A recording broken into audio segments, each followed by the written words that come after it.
नमस्कार दीपालीताई. कालचंच आपलं संवाद तर खूप छान झाला. आज आम्ही उरलेल्या साहित्याचा जाणून घेण्यास खूपच उत्सुक आहोत सगळेजण. तुम्ही तुमचा संवाद सुरू करावा. धन्यवाद. सर्वांना नमस्कार. मला सुद्धा खूप आनंद झाला काल तुम्हा सगळ्यांना भेटून आणि मनमोकळेपणानं तुमच्याशी संवाद साधता आला, विस्तारानं बोलता आलं, याचा खूप आनंद झाला. तर आपण आज सुरू करूया कार्यक्रमाला. आजच्या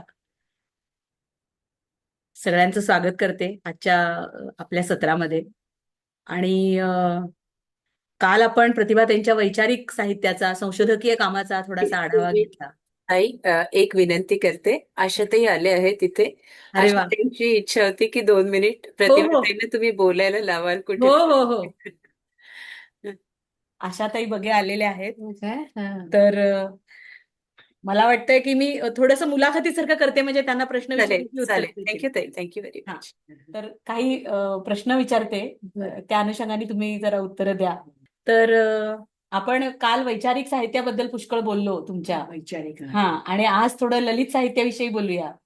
कथा, कादंबऱ्या, अनुवाद. तर तुमच्या लेखनाची सुरुवात अनुवादाने झाली, नाही का? तर पहिला अनुवाद कुठला केला होता, किंवा कुठला अनुवाद आठवतोय तुम्हाला आता? तू सगळ्यात पहिल्यांदा आठवण भाषांतर केलं होतं. हा, कुणाचं केलं होतं? कोणतं पुस्तक आठवतंय? अमृताचं. अमृता प्रीतम. अमृता प्रीतम. हा. अमृता प्रीतम आणि त्याचं भाषांतर केलं होतं. हा, मग अमृता प्रीतमची भेट झाली होती का तुमची? हो, त्यांची भेट झाली होती आणि नंतर त्या म्हणाल्या की तुम्हाला काय करायचंय म्हणजे मराठीमध्ये भाषांतर, पण केसरीनेच छापलं होतं ते. हा तर ते मला त्यांनी म्हणाले हा. की ते खालीच उतरून उभ्या होत्या. हा, त्यांना भेटायला घरी गेला होता. भेटायला घरी गेल्या होत्या. तर ते म्हणाल्या की काय काय तुमचं काय- तुम्हाला ही कादंबरी का आवडली? काय आवडली काय. तर मी म्हटलं, त्यांना सांगितलं की काय सगळं चाललंय हे यांचं तुमचं. बाईच्या जगण्यावरची ही कादंबरी. बाईच्या जगण्यावरती सगळं चाललंय सगळं. हम्म. आणि नंतर मग सगळं ते त्या म्हणाल्या की तुम्ही मराठीमध्येच लिहा, आणि मग ते हिंदीमध्येच का ते पंजाबीमध्येच लिहिते. हा, पंजाबीमध्येच लिहिते. आणि पण आमचं बदलीच बदली झाली. बदलीच झाली ती काबूलला म्हणजे अफगाणिस्तान. म्हणून आम्हाला जायचंच लागलं होतं. हा. जायचंच लागलं हा. होतं. ते तर हा, अनुवादाची सुरुवात प्रतिभाताईंची बंद दरवाजा, त्याच्याही आधी एक अनुवाद केला होता. तो थोडासा विस्मरणात हो, गेलाय. ते विस्मरणात गेलाय. मनोहर साळगावकर यांचा अंबर्स लामाचा, हो, लामाचं रहस्य. खरंच आहे. लांबच रस पण माझ्याकडे नाहीच आहे. ते आता पुस्तक मिळत ते नाहीये. पुस्तक मिळत नाहीये. मिळतच पण नाही. तो पहिला अनुवाद, आणि दुसरा अनुवाद अमृता प्रीतमचा. प्रीतमचा. आणि अमृता प्रीतमशी मैत्री झाली होती, हो, मैत्री झाली. ती खूपच मैत्री झाली. इमरोज बरोबर पण. आणि नंतर आम्ही दिल्लीला गेलो होतो ना, हा. मुस्लिम ह्याच्यावरती. तर ते तलाक मुक्ती मोर्चा. त्यांनी मोर्चात. तर त्यांनी सांगितलं की अमृता प्रीतमला जायचंय, मला भेटायचंय. भेटायचंय. हा. तर तिला गेलं. ती म्हणाली की सगळं त्यांचं सगळं ऐकलं सगळं. आणि ती म्हणाली तुम्ही हेच लिहा, हम्म. तुम्ही हेच लिहा, असं सांगितलं. म्हणजे ते बुरख्याच्या पुस्तकासाठी प्रेरणा अमृता प्रीतमनी दिलीच ठेवल्या. तर मला ते लिहायचंच होतं ग. मी हिंदूच होते ग. हो, कितीतरी लोकांचे सगळं मुस्लिम बायकांचं दुःख जाणून घ्यायचं दुःख होतं. जाणवलं होतं मला. बरोबर दुःख आहे. जाणवलं होतं. आशाताईंना काही विचारायचं किंवा बोलायचं आहे का? चालेल, म्हणजे आपण नक्कीच वेळ देऊ शकतो आशाताईंना. आशाताई नमस्कार. तुम्हाला काही आठवण सांगायची आहे का प्रतिभाताईंची, किंवा काही बोलायचंय त्यांच्याशी? त्यांना काल आठवण आली, प्रतिभाताई घरी आल्या होत्या असं म्हणाल्यात. हा, तेच. प्रतिभाताईंना आठवत नाहीये म्हणून म्हटलं आपण 5 मिनिटं देऊया. आता त्या दोघी एकमेकींना कधी भेटतील पुन्हा? आशाताई आहेत, त्यांना आठवतंय तुम्ही घरी गेला होतात त्यांच्या ते. हो, दोन्ही सगळे ते ह्याच्याच लावले ते. त्यांचा हे मोठा पण करा शक्य झाल्यास. आशाताईंचा. त्या आमच्या घरी आल्या होत्या, म्हणजे चहाला आल्या होत्या सकाळी. तुमच्या भाषणाला मी गेले होते. मला वाटतं सायंटिफिक हॉलमध्ये तुमचं भाषण झालं होतं. हो का? आणि मग मी तुमच्या भाषणाला आले होते, तर मी तुम्हाला भेटले. आणि मग मी म्हटलं तुम्ही आमच्याकडे या. म्हणजे जेवायला नाही, मला जायचंय, मी चहाला येते. मग चहाला आल्या होत्या सकाळी. अरे वा. तुमच्या बरोबर तुमचे मिस्टर पण आले होते. आणि फिरोज त्यांचं राणा. नाव फिरोज. फिरोज. विचारलं असं कसं तुमचं नाव, तर ते म्हणाले की म्हणे माझं नाव काही प्रसिद्ध नाही आहे प्रतिभासारखं, म्हणून मी माझ्याकडे लोकांचं लक्ष द्यावं म्हणून मी फिरोज नाव घेतलं. खरंय, अगदी बरोबर. किती छान आठवण आहे ही आशाताई. आशाताई, तुमच्या कथांची आम्ही पण चाहती आहे. वाचते तुमच्या कथा. आवडतात मला. दिवाळी अंकातनं आलेल्या कथा वाचते तुमच्या. तुम्हाला मनापासून नमस्कार करते. हो. प्रतिभाताईंना जरा आजकाल सलग आठवत नाही, त्यामुळं खरं नाहीतर काल सुद्धा मी त्यांनाच बोलते करणार होते, पण अगदी नाईलाज झाला माझा. त्यांचं पण म्हणजे कथेचे किंवा अनुभवाचे, वैचारिक अनुभवाचे क्षेत्र खूप वेगळे आणि विस्तीर्ण आहे. वेगळे आहेत. हो, खरंय. तुमची सगळी पिढीच इतकं मोठं काम केलेली पिढी आहे की आम्हाला खूप आदर वाटतो तुम्हा सगळ्यांविषयी. मी नाही बरं का. नाही, तुमचं पण मोठं काम आहे. वेगळं काम आहे तुमचं. आणि संगीताशी तुमचा असलेला अनुबंध तो एक अगदी आवडता विषय आहे माझा. फार छान आलेत त्या सगळ्या गोष्टी कथांमधून तुमच्या. अतिशय तरल पण चिंतनशील, अंतर्मुख करणारं असं चांगलं साहित्य तुम्ही दिलंय आम्हाला. तुम्हाला पण अगदी कृतज्ञतेने नमस्कार करते मी. धन्यवाद. छान वाटलं भेटून. मध्ये मध्ये मी प्रतिभाताईंना एखाद दुसरी आठवण सांगायला सांगेन आजच्या हो. सेशन मध्ये.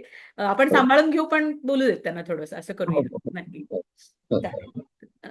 चालू करू मग मी थोडंसं बोलायला, आणि मग मध्ये मध्ये त्यांना देईन थोडासा. हो, हो, हो, हो. हं? धन्यवाद. धन्यवाद ताई. सुरू करू शकता आपण. थँक्यू. फार बरं वाटलं. मला कालपासून तेच वाटत होतं की आशाताई आहेत तर या दोघींचं कुठेतरी भेट व्हावी या निमित्तानं. फारच आनंद झाला. प्रतिभाताईंनाही खूप आनंद झालाय. तर आपण चालू करूया. तर जशी सुरुवात केली आपण अनुवादानं, प्रतिभाताईंनी त्यांच्या लेखनाला सुरुवात केली. आणि पहिला अनुवाद अंबर्स लामाचा होता. लामाचं रहस्य हे त्यांचं पुस्तक. त्यानंतर बंद दरवाजा हा अमृता प्रीतमवरचा, अमृता प्रीतमच्या पंजाबी बंद दरवाजा या कादंबरीचा अनुवाद त्यांनी केला. अतिशय काव्यात्मक शैली असलेली आणि बायकांच्या जगण्याभोवतीचं वास्तव, नातीगोती आणि त्या सगळ्यातून बायकांच्या मनात उठणारं कल्लोळ दाखवणारी अशी एक नायिका त्या कादंबरीत आपल्याला भेटते. आणि त्या सगळ्या अवघड परिस्थितीतून मार्ग काढणारी नायिका आहे ती. म्हणजे नियतीचे दरवाजे एकीकडे बंद होत जातात आणि नायिका परत स्वतःच्या आत्मबळावर नवे नवे दरवाजे उघडते. अशी ती एक कादंबरी आहे. स्वतः स्वतंत्र जगण्याचे दरवाजे उघडते अशी कादंबरी आहे ती. आणि विशेष म्हणजे अमृता प्रीतम यांचं मराठीमध्ये आलेलं ते पहिलं पुस्तक होतं.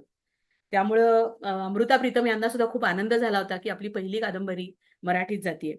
आणि त्याच दरम्यान अमृता प्रीतम आणि प्रतिभा त्यांची छान मैत्री झाली होती. इमरोजचे झाले त्याची खूपच माहिती. हा, पण तो चित्रच काढायचा ग. करेक्ट. तो चित्रच काढायचा. इमरो आणि चित्रकार मी तर चित्रच काढायचे ना. आणि प्रतिभाताई पण चित्रकार ते होते. ते म्हणाल्या तुम्ही या, अमृता प्रीतम म्हणाल्या तुम्ही या इथे बसा. आणि कॉफी करून द्यायचं.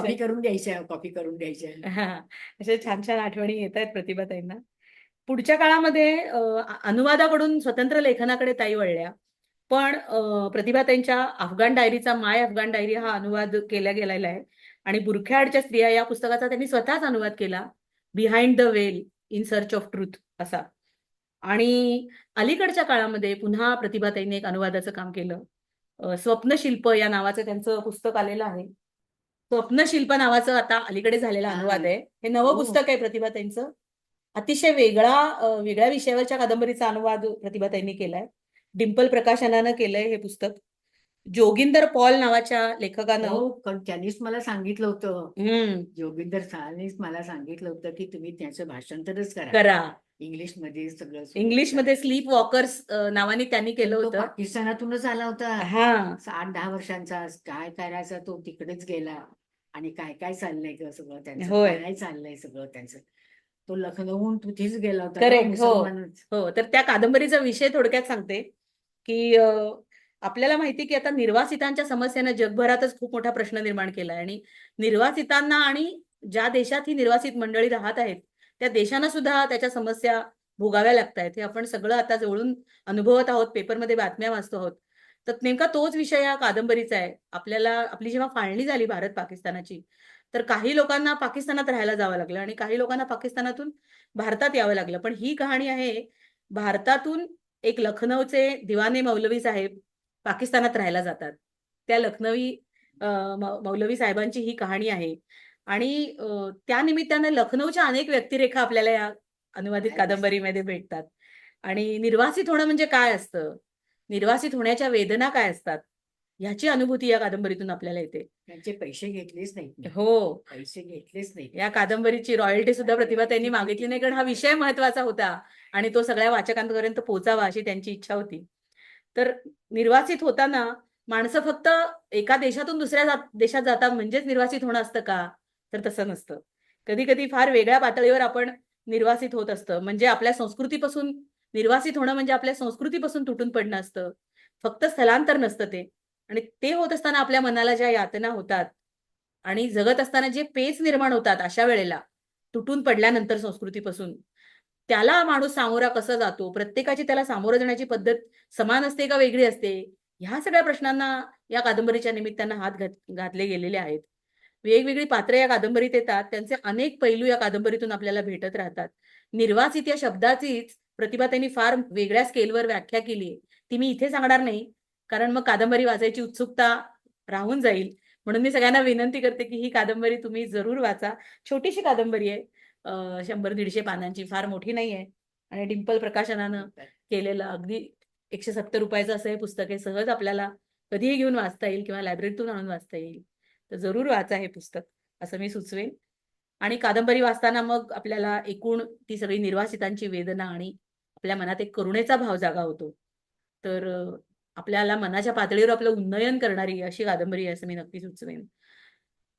अनुवादित पुस्तकांबरोबरच प्रतिभाताईंनी कथा आणि कादंबऱ्या लिहिल्या आहेत, ज्याचा आपण आज थोडासा वेध किंवा माहिती करून घेणार आहोत. तर 3 कथासंग्रह प्रतिभाताईंचे आलेले आहेत. पहिला कथासंग्रह त्यांचा आला तो होता परक रक्त. त्यानंतर काबूल कंदाहारकडील कथा, अफगाणिस्तानातल्या भेटलेल्या माणसांच्या संदर्भातल्या आलेल्या. अफगाण डायरीमध्ये जे लिहिता आलं नाही त्या सगळ्या गोष्टी काबूल कंदाहारकडील कथांमध्ये प्रतिभाताईंनी लिहिलेल्या आहेत. आणि तिसरा कथासंग्रह आहे मरुगान. तीनही कथासंग्रह वैशिष्ट्यपूर्ण आहेत. अगदी पहिली आठवण प्रतिभाताई नेहमी सांगतात की प्रतिभाताई लिहायला लागल्या आणि महापूजा नावाची पहिली कथा त्यांनी लिहिली होती आणि त्याला पुरस्कार मिळाला होता किर्लोस्कर मासिकाचा. आठवतंय ना ते? आठवतंय मला, हो. आठवतंय. आणि त्यावेळेस आप्पांनी सांगितलं होतं की नेहमी चांगल्या कथा लिही, फक्त प्रेमकथा लिहू नको वगैरे असं त्यांच्या वडिलांनी त्यांना सांगितलं होतं. ते त्याची पण आठवण I am proud of you, but don't get carried away by bravado. हा, या सगळ्या आठवणी आहेतच.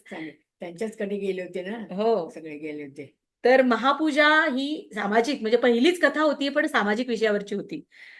साधारण 80च्या दशकातली ही कथा आहे अगदी लिहिलेली प्रतिभाताईंनी, किंवा त्याच्याही थोडीशी आधीच असेल मला वाटतं.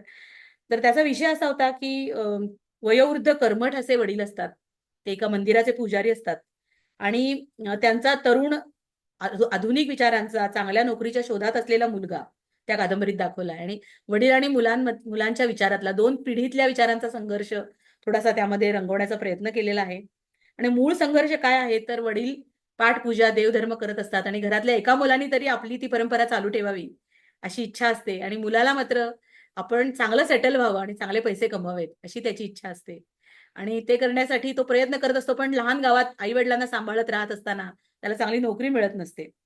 मग एकदा अशी संधी येते त्या मुलाला की एक त्या राज्याचा जो मंत्री असतो तो त्या भागात येणार असतो आणि त्याची इच्छा असते की हे जे मंदिर आहे यांचं देवाचं, त्या मंदिराची पूजा त्याच्या हस्ते व्हावी. आणि तो मंत्री असतो खालच्या जातीचा. तर कर्मठ वडिलांना असं वाटतं की नाही, खालच्या जातीच्या मंत्र्याच्या हातून पूजा कशी घालायची, त्याला नमस्कार करता येईल पण त्याच्या हातून पूजा नाही करता येणार. वडील मान्यता देत नाही त्या सगळ्या गोष्टीला आणि मुलाला वाटतं की अरे आपण थोडंसं जर आपले नियम शिथिल केले तर कदाचित मला या मंत्र्याच्या ओळखीने चांगली नोकरी मिळेल. आपण काय हरकत आहे आपलं थोडंसं शिथिल करायला, असं त्यांना त्या मुलाला वाटत असतं. आणि त्या दोघांमधला त्या निमित्तानं आलेला संघर्ष आणि आईची फक्त वडिलांना सुद्धा सहकार्य करण्याची आणि मुलाला सुद्धा सहकार्य करण्याची अशी भूमिका, मुलाला आणि वडिलांना सांभाळण्याची, असं ते 3 पात्रांमधली छोटीशी कथा आहे. पण तो संघर्ष फार चांगला रंगवला आहे. आणि एकूण आपल्याला जे वाटतं की एकीकडे एक तरुण पिढी असते की जिला स्वार्थासाठी, सोयीसाठी सहज परंपरा मोडायच्या असतात आणि एक पिढी असते की तत्वासाठी कमालीचं कर्मठपण त्या करत असतात. यातला जो संघर्ष आहे तो त्या कथेमध्ये छान रंगवला आहे. ताईंच्या पुष्कळ कथा जेव्हा आपण वाचतो तेव्हा आपल्या लक्षात येतं की त्यांना वेगवेगळ्या ठिकाणी त्या राहत होत्या तेव्हा तिथे अनुभवायला मिळालेल्या घटना, भेटलेली माणसं, त्यांची सुखदुःख हे सगळं त्यांनी त्यांच्या कथांमध्ये लिहिलेलं आहे. मग त्यामध्ये स्त्रियांचं जगणं, त्यांचं भावविश्व येतं, स्त्रियांचं कल्पना विश्व येतं. बाई असण्याच्या काय भोगवट्या असतात, ते त्यांच्या काय काय भोग असतात बाई म्हणून जगण्याचे. स्त्री-पुरुष नातेसंबंधांचे पदर येतात त्याच्यामध्ये. माणसाच्या स्वभावाचे वेगवेगळे कंगोरे, मनोव्यापाराचे खेळ, खरं सुख कशाला म्हणायचं, ते खरंच आपल्याला मिळतं का, असे कितीतरी प्रश्न प्रतिभाताईंनी त्यांच्या कथांमधून निर्माण केलेले आहेत आणि त्याला हात घालण्याचा प्रयत्न केला आहे. बळी खुणात दिसू देऊ नका, पोचलेली माणसं, ह्या कथा तर राजकीय सामाजिक पेच उलगडवून दाखवणाऱ्या आहेत. पहिलं तीरावर, शेवटचा माणूस, विसर्जन, परकरक्त या कथा आपल्याला चिंतनाच्या पातळीवर अंतर्मुख करणाऱ्या आहेत. मला आवडलेली त्यांची कथा म्हणजे शेवटचा माणूस. हो हो हो. तुम्हाला आठवतंय का ही कथा? हो. कुठे सुचली होती ही कथा तुम्हाला? मला सुचत नाही म्हणजे काय. आठवत नाहीये. नाही आठवत नाही. जलालाबादला तुम्ही गेला होता, हो जलालाबादला गेले होते. नंदग्रारला, दंडरग्रहाला गायला गेले ते आणि तिथं सगळं बघितलंय ग, सगळं बुद्धाचं विहार वगैरे, बुद्धाचं सगळं व्यवहार बघितलंय आणि ते काढून ती घेतलंच ग सगळं काय आणि ते- तिथे बुद्धाच्या मूर्तीची आणि तोडफोड बुद्धाच्या झाली होती. मूर्ती तोडफोड केली होती, सगळी केली होती आणि मग त्याला मनात तिकडून येतं परत आल्यावर सुचली आणि कथा. तो परत सुचल्यानंतर म्हणजे मला कल्पनाच आली हं, हा, की सगळेजण निघूनच गेले होते ते, की ते म्हातारा होता ना, एक संन्यासी तिथे एक संन्यासी होता तो तिथं जायचा आणि त्यालाच त्या काठी घ्यायची ना, हा काठी घ्यायची चालताना वगैरे, त्यालाच मारलं. हा, तर ती कथा त्यालाच सांगायची आहे. मारलं त्याने हा आणि त्यानेच मारलं त्याला. हा, मी सांगते आता कथा, आणि ते सगळी कथा सांगते कथा जरा. सांगता हं. तर शेवटचा माणूस या कथेचा थोडासा सारांश सांगते, म्हणजे कथा काय आहे ते लक्षात येईल. की तिकडे नंदग्रारला बुद्ध विहार होते. नंदग्रार. आपण काल बघितलंच हो, की हो. सगळी बुद्ध संस्कृती म्हणजे बौद्ध धर्म तिकडे पोहोचला होता. बुद्धाच्या मूर्ती बामियानला होत्या आणि नंदग्रारमध्ये बुद्ध विहार होते.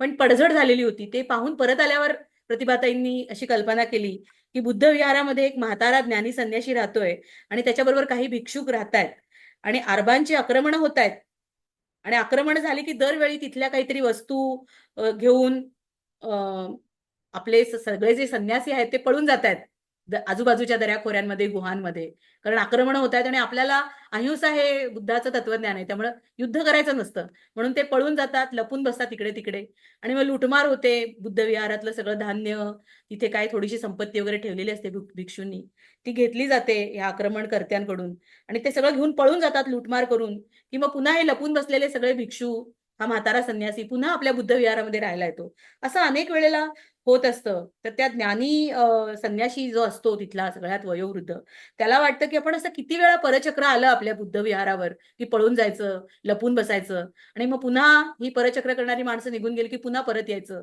असं किती दिवस चालायचं. असं असं जर आपण जगत राहिलो तर आमच्या जगण्यामध्ये खरंच काही स्वत्व राहिलंय का, असा प्रश्न त्या संन्याशी माणसाला पडतो, वयोवृद्ध माणसाला. आणि त्याला असं एकदा मनातून येतं की आपण या अन्यायाच्या आणि अत्याचाराच्या विरोधात उभं राहिलं पाहिजे, आपण लढा दिला पाहिजे. पण त्याला त्याच्या बरोबर असलेले कोणतेही भिक्षू मदत करत नाहीत, तो एकटा पडतो. कारण अहिंसा हे तत्वज्ञान बुद्ध धर्माचं असल्यामुळं लढायला कोणी तयार होत नाही. अशा पद्धतीनं तो कथेतला संघर्ष रंगत जातो आणि मनाच्या पातळीवर तो जो संन्याशी असतो, ज्ञानी संन्याशी, त्याच्या पण मनामध्ये तो संघर्ष असतो की खरंच मी काय करावं आता, मी बौद्ध धर्म घेतलाय म्हणून लढावं की लढू नये. पण शेवटी त्याच्या मनाने तो ठरवतो की आता इतकी वर्ष आपण तत्वाने जगलो आहोत आणि कधीतरी एकदा मरायचंच आहे, तर असं पापभिरू वृत्तीनं किंवा घाबरून मरण्यापेक्षा अन्यायाचा प्रतिकार करून आपण मेलो तर या मरण्याला आणि या जगण्याला दोन्हीला अर्थ आहे. मग सगळे भिक्षू सोडून जातात, पुढच्या वेळेस परचक्र येतं तेव्हा, आणि फक्त एकटा तो वृद्ध संन्यासी त्या बौद्ध विहारामध्ये थांबलेला असतो आणि शत्रू येतात तेव्हा त्याच्याकडे कुठलीही शस्त्र नसतात, फक्त काठी हातात असते आणि त्या हातातल्या काठीच्या एकमेव शस्त्राच्या आधारावर तो लढतो, शत्रूला काठीने मारतो.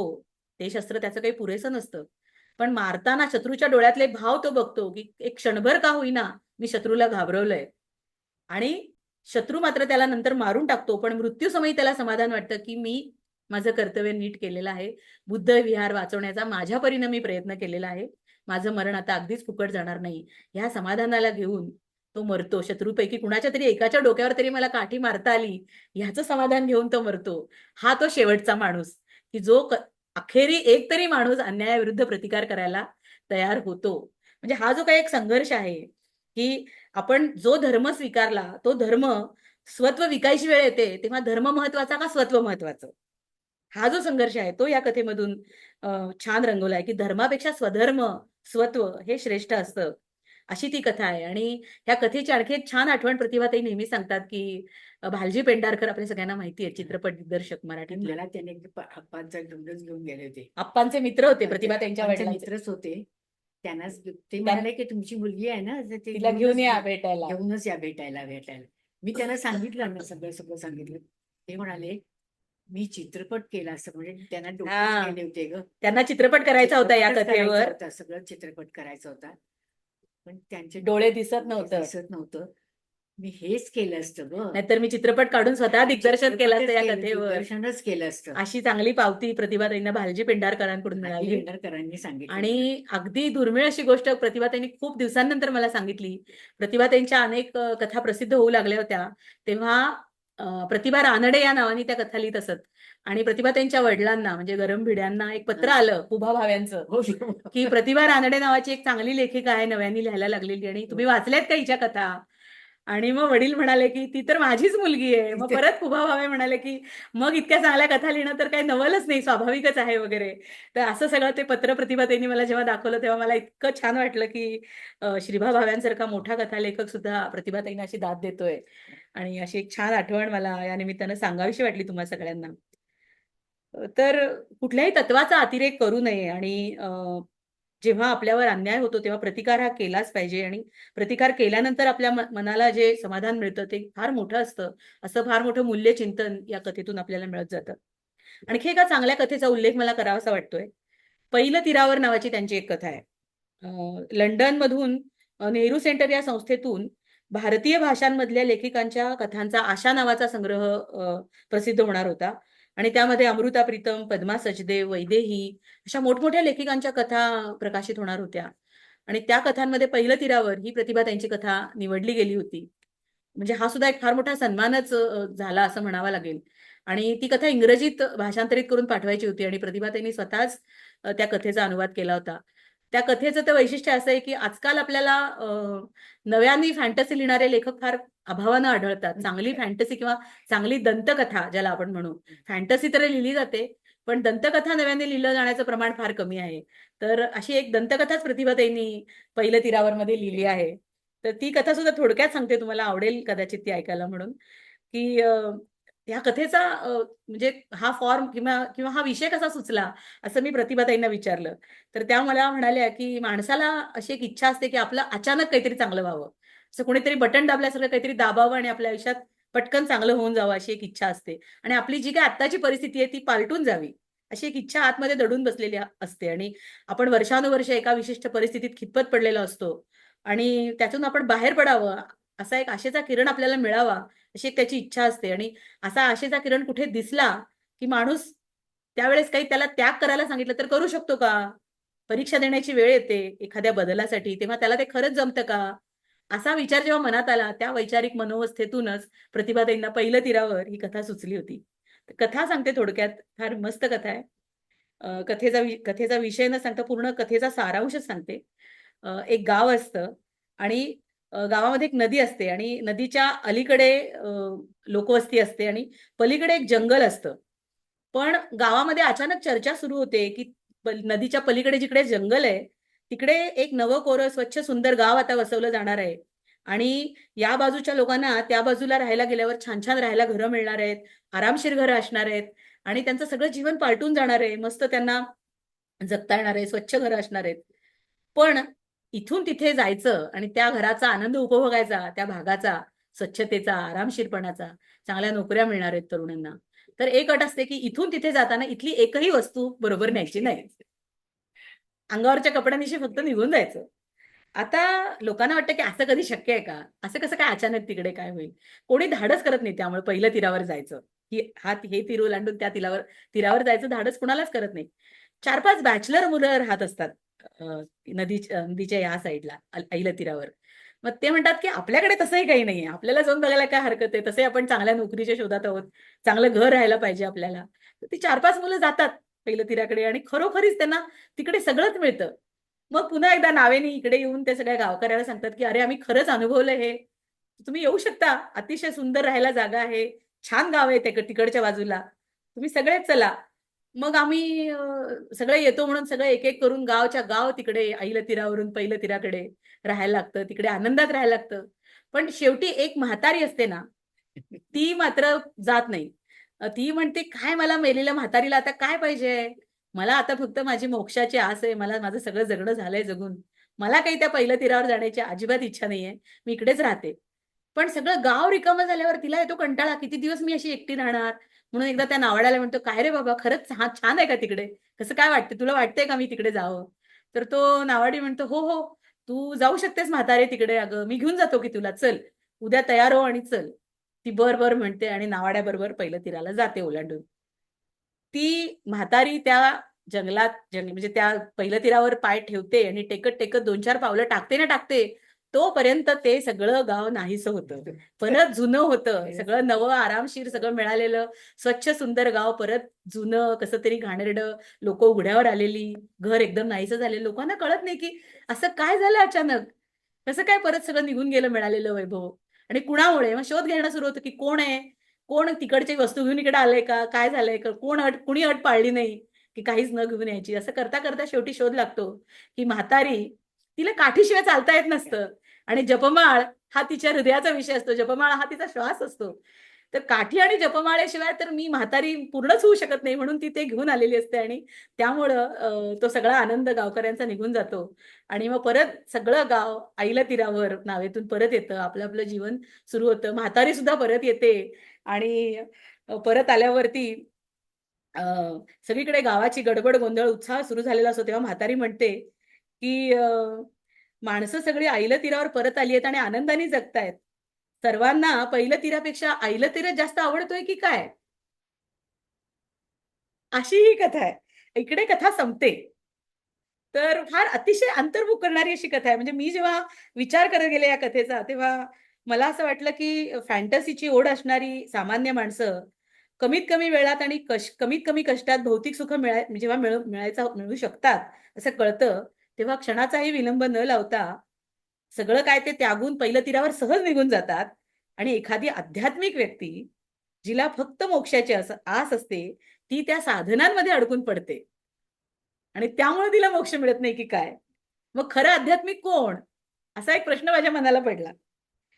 हा जो काही आपल्या जगण्यातला किंवा अंतर्वृत्तीतला विरोधाभास आहे, तो या कथेमध्ये फार छान आलाय, असं मला वाटलं आणि असा एक प्रश्न आला, की पहिलं तीर हे मृगजळ, का आईलं तीर ही माया, का पहिलं तीर सुद्धा मायाच आहे? खरं नक्की काय आहे? कुणाच्या हाती नक्की काय लागलंय? अशा पद्धतीने अंतर्मुख करणारी किंवा जगण्याचं आणि मुक्तीचं तत्वज्ञान जिथं संपतं, त्या पॉइंटवर ही कथा सुरू होते, असं काहीतरी माझ्या मनात आलं वाचताना. आणि खरी विरक्ती, खरी मुक्ती कशात असते? जपमाळ घेऊन बसण्यात असतं, की सगळं सोडा म्हटलं त्या क्षणी सगळं सोडण्यात खरी मुक्ती असते? जगण्यातलं सत्य काय? असत्य काय? लौकिक काय? पारलौकिक काय? श्रेयस काय? प्रेयस काय? असा जो काही निवडीचा गोंधळ आपल्या मनात नेहमी उडालेला असतो, त्या सगळ्या पार्श्वभूमीवर ही कथा मला फार विलक्षण वाटली आणि खूप आवडली. तर अशा अनेक कथा प्रतिभाताईंच्या आपल्याला वाचता येतील. 3 पुस्तकांची नावं मी तुम्हाला सांगितलीच. पुस्तकांची मुखपृष्ठ पण दाखवते तुम्हाला आणि मग आपण प्रतिभाताईंच्या कादंबऱ्यांकडे जाऊया. तर हे पर्क रक्त नावाची सुद्धा फार सुंदर कथा यामध्ये आलेली आहे. सगळ्याच कथा सुंदर आहेत. फार जुनं पुस्तक आहे. कदाचित लायब्ररीतूनच आणावं लागेल ते पुस्तक, पण फार अप्रतिम आहे. त्याच्यानंतर काबूल कंदाहारकडील कथा फार वैशिष्ट्यपूर्ण आहे. आपल्याला परत अफगाणी माणसं ह्याच्यामध्ये उलगडत जातात. अगदी तिथलं ब्युटी पार्लर सुद्धा या कथेमध्ये, या कथासंग्रहातल्या कथेमध्ये आलेलं आहे.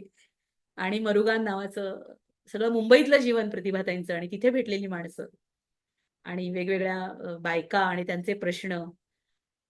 अगदी त्याच्यामध्ये लेण्यासारखी कथा आहे की मंगळसूत्र घालणारी स्त्री आणि आधुनिक मंगळसूत्र सहज काढून ठेवणारी स्त्री आणि जुनी मंगळसूत्र घालणारी स्त्री आणि नवऱ्या गेल्यानंतर मंगळसूत्र काढताना तिला ही आधुनिक मंगळसूत्र न घालणारी स्त्री अधिक चांगली वाटते की ती किती सहज मंगळसूत्र काढून ठेवते. हा जो छोटासा भाव आहे, म्हणजे 2 स्त्रियांच्या मध्ये होणारं ते एक परिवर्तन कसं असतं आणि एखाद्या अवघड क्षणाला सामोरं जाताना ती काढून ठेवण्याची सहज असलेली सवय कशी उपयुक्त पडते अशा काहीतरी अवघड प्रसंगी.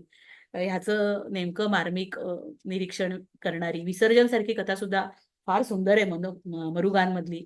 की पुढच्या पिढीला देवधर्म नको असतो आणि मागच्या पिढीने ठेवलेले देव आणि त्यांचं काय करायचं, ह्या सगळ्या चिंतनावर म्हणजे आपल्याला रोजच्या आयुष्यात पडणारे प्रश्नच प्रतिभाताईंनी या सगळ्या कथांमधून अतिशय मार्मिक पद्धतीने मांडलेले आहेत असं मला वाटतं. आता थोडं प्रतिभाताईंच्या कादंबऱ्यांची ओळख करून देते. तर प्रतिभाताईंनी 4 कादंबऱ्या लिहिल्या आहेत. अनुवादित 1 आहे आणि बाकीच्या 4. तर अखेरचा बादशाह ही पहिली कादंबरी प्रतिभाताईंनी लिहिलेली. ऐतिहासिक कादंबरी आहे ही. रेघोट्या ही त्यानंतरची कादंबरी. त्यानंतर मानुषी नावाची एक कादंबरी लिहिली आहे प्रतिभाताईंनी. आणि अलीकडे 2022-23 साली आलेली आहे, मला वाटतं अगदी नुकतीच 3-4 वर्षापूर्वी आलेली, अंगण विश्वाचे अवकाश मनाचा. अशी फार सगळ्या कादंबऱ्या वेगवेगळ्या आणि वैशिष्ट्यपूर्ण आहेत. तर मी थोडा थोडा उल्लेख करते की त्यांचा विषय काय आहे आणि त्यात काय आलेलं आहे, त्याबद्दल थोडंसं सांगते तुम्हाला. तर सगळ्यात आधी मी तुम्हाला सांगते बदनसीब बद्दल. तर आपल्याला माहितीये की दिल्लीच्या तख्ताचा शेवटचा बादशाह जो होता, बहादूरशाह जफर, त्याच्यावरती लिहिलेली ही कादंबरी आहे. आणि काल मी तुम्हाला सांगितलंच की प्रतिभाताई जवळजवळ 12 वर्ष दिल्लीत राहिल्या होत्या. आणि दिल्लीत राहत असताना लाल किल्ला पाहायला जाणं नेहमी व्हायचं. पाहुणे मंडळी आली की त्यांना दाखवण्याच्या निमित्तानं, मुलांना घेऊन जाण्याच्या निमित्तानं. आणि लाल किल्ला पाहताना मोगल काळातला लाल किल्ला किती भव्य असेल हे प्रतिभाताईनं उलगडत गेलं. आणि तिथे मोगल काळातलं एक वस्तू संग्रहालय पण आहे. त्या वस्तू संग्रहालयात बहादूरशाह जफरचा अंगरखा, त्याच्या वापरातल्या वस्तू, झीनत महल तिथे आहे, बेगमचं युरोपियन चित्रकारानं काढलेलं चित्र आहे बहादूरशाह जफरच्या बायकोचं. संध्याकाळच्या वेळी अंधार पडला की तिकडे ध्वनी प्रकाशाचा कार्यक्रम, आपण सगळ्यांनी अनेक किल्ल्यांवर तो बघितलेलाही आहे, तसा लाल किल्ल्यावर पण पाहायला मिळतो. आणि मग आपल्याला 1857चा सगळा काळ, ते युद्ध, ते सगळं दाखवलं जातं.